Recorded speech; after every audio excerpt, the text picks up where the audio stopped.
Yang kedua, dalam satu hadis yang diriwayatkan oleh Al-Imam Al-Hakim, bahwasanya Rasul sallallahu alaihi wasallam bersabda, "Man ghada ilal masjid la yuridu illa an yata'allama khairan aw yu'allimahu, kana lahu ka ajri hajin tamman hajjatuh." Kata Rasul sallallahu alaihi wasallam dalam sebuah hadis yang diriwayatkan oleh Al-Imam Al-Hakim, "Man ghada ilal masjid", barang siapa yang pergi, lagi-lagi kemana perginya? Ke masjid. Apa yang dia inginkan untuk ke masjid? Kata Rasulullah, "La yuridu illa an yata'allama khairan aw yu'allimahu." Dia tidak punya niat apa-apa kecuali untuk yang pertama, belajar kebaikan, ngaji, nuntut ilmu, hadir majelis ta'lim. Itu tujuan yang pertama. Atau yang kedua, au yu'allimahu, atau niatnya belajar. Guru-gurunya, kiai-kiainya niat ke masjid cuma buat ngajar, buat nyampaikan ilmu, buat nyampaikan dakwah.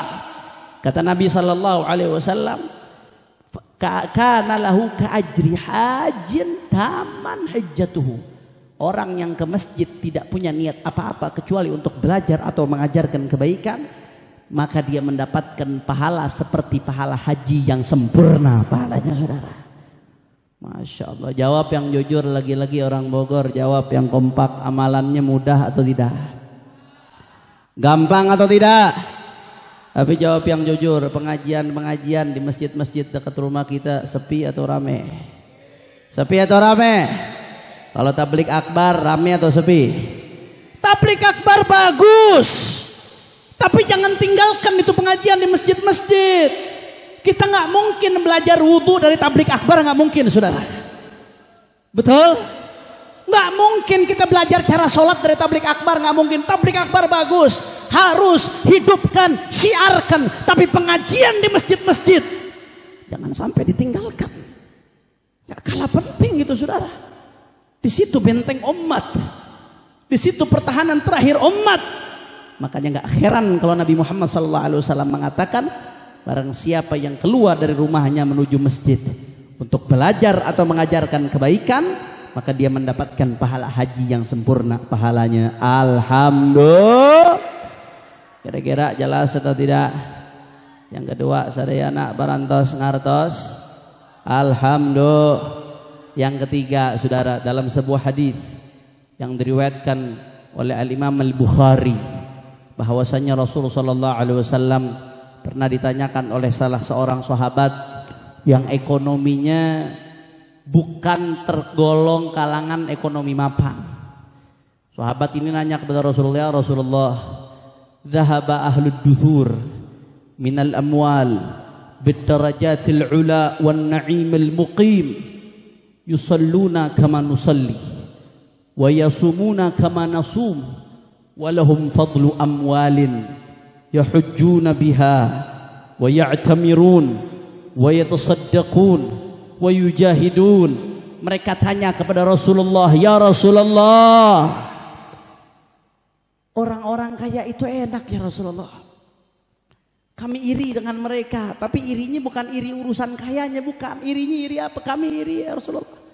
Dengan mereka ghibthah, iri kebaikan. Mereka ya Rasulullah bisa sholat sebagaimana kami sholat. Mereka bisa puasa sebagaimana kami puasa ya Rasulullah. Tapi bedanya ya Rasulullah, mereka punya harta lebih. Hartanya mereka bisa pakai buat haji, kami nggak bisa ya Rasulullah. Hartanya mereka bisa pakai untuk umroh, kami nggak mampu ya Rasulullah. Hartanya mereka pakai sedekah, infak untuk jihad. Jihad butuh peralatan, kami nggak mampu ya Rasulullah. Mereka beruntung bisa dapat derajat tinggi karena punya harta untuk beramal baik, tapi kami nggak bisa ya Rasulullah. Allahumma shalli ala Muhammad. Akhirnya apa kata Nabi sallallahu alaihi wasallam? "Ala uhaddithukum bi amrin in akhadtum bihi adraktum man sabaqakum wa lam yudrikkum ahadun ba'dakum." Kata Nabi Muhammad SAW, "Maukah kalian aku kasih tahu Kalau kalian amalkan apa yang kasih tahu ini, maka kalian akan menyusul mereka, dan tidak ada setelah kalian yang bisa menyusul kalian. Apa itu ya Rasulullah? Ternyata amalannya gampang, amalannya mudah. Diajarkan sama Habib Hasan, diajarkan tadi sama Habib Muhsin, diajarkan oleh para kiai-kiai kita setiap hari. Cuman kadang kita malas ngamalinnya. Apa amalannya? Kata Nabi Muhammad, tusabbihun wa tahmadun wa tukabbirun khalfa kulli salah 33. Sederhana, gampang. Amal yang tadi bisa nyusul mereka dengan hajinya, dengan umrahnya, dengan sedekahnya. Apa amalan tersebut? 3. Yang pertama, tasbih subhanallah 33 kali. Alhamdulillah 33 kali. Allahu Akbar 33 kali. Kapan diamalkannya? Setiap selesai sholat. Alhamdulillah. Jawab yang jujur sekali lagi orang Bogor, amalannya gampang atau tidak? Mudah atau tidak? Sederhana atau tidak? Tapi pahalanya besar atau tidak? Kita udah tahu, cuman kadang-kadang hawa nafsu kita pengennya buru-buru habis sholat kabur. Begitu selesai sholat baru salam, langsung buka HP lagi, saudara. Ada nggak yang begitu? Begitu selesai sholat kayak cabung cebok, nggak betah, saudara. Sederhana amalannya. Cuma 33 kali subhanallah, 33 kali alhamdulillah, 33 kali Allah Akbar. Diajarin sama habaib-habaib kita tuh. Diajarin sama ulama-ulama kita. Diajarin sama kiai-kiai kita. Kalau kita amalkan, kata Nabi, adraktum man sabaqakum walam yudrikum ahadun ba'dakum.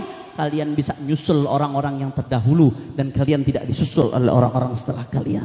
Alhamdulillah. Makanya keluar dari majelis ini amalan-amalan gini nih yang bisa menyebabkan umurnya mungkin terbatas, tapi pahalanya tanpa batas, saudara. Sederhana. Keluar dari tempat ini, jangan sampai kita lalai. Kita sudah tahu, jangan sampai kita tidak amalkan lagi. Insya itu yang ketiga. Kira-kira jelas atau tidak? Yang keempat, dalam sebuah hadis yang diriwayatkan oleh Imam Tirmidzi, bahwasanya Rasul sallallahu alaihi wasallam bersabda, "Man shalla subha fi jama'atin, thumma jalasa fi musallah, yadhkurullaha hatta tatlu'a asy-syams, thumma shalla rak'atain, falahu mithlu hajjatin wa umratin tammah."